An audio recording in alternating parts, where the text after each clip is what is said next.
اچھا ٹھیک ہے.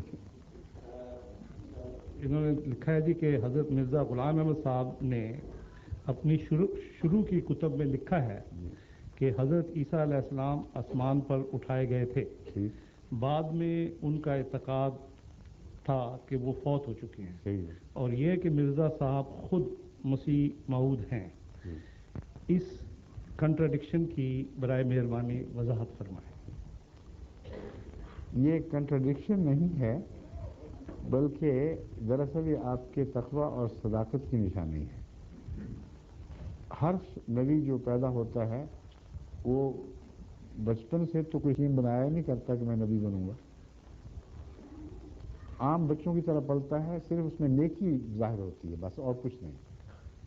جب خدا اسے مقرر کر دیتا ہے، اس سے پہلے کے جتنے خیالات ہیں وہ وہی منسوخ کرتی ہے، اپنی طرف سے نہیں کرتا. چنانچہ حضرت اقدس محمد رسول اللہ صلی اللہ علیہ وآلہ وسلم کے متعلق یہ قطعی مسلمہ بات ہے کہ جب تک شریعت کے متعلق آپ کو معین وحی نہیں آئی، آپ پرانی شریعت پر عمل کیا کرتے تھے، اور جو پہلے عقائد تھے ان کو نہیں چھوڑا.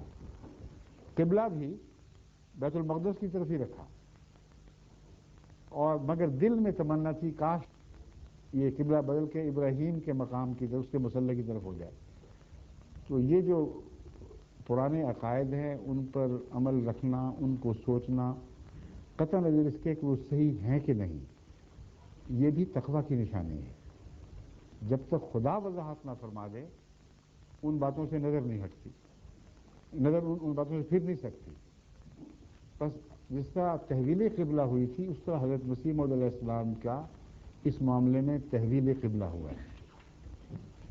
آپ مولویوں سے پرانی نسل سے سنتے چلے آ رہے تھے، نسل بڑا نسل سنتے آ رہے تھے، مسیح زندہ ہے، مان لیا. لیکن جب خدا نے فرمایا تو ساتھ نشاندہی بھی فرمائی قرآن کریم میں. کون کون سی آیات اس پر گواہ ہیں؟ پس جب آیتیں گواہ ہو گئیں اور آپ نے پیش کر دیں تو آپ کی تبدیلی نفس کی تبدیلی کی وجہ سے نہیں، بلکہ قرآن کے مضمون سے تقویت پا کر ہوئی. اس لیے ان باتوں کو تضاد نہیں کہا جاتا. سمجھ گئے؟ شکریہ.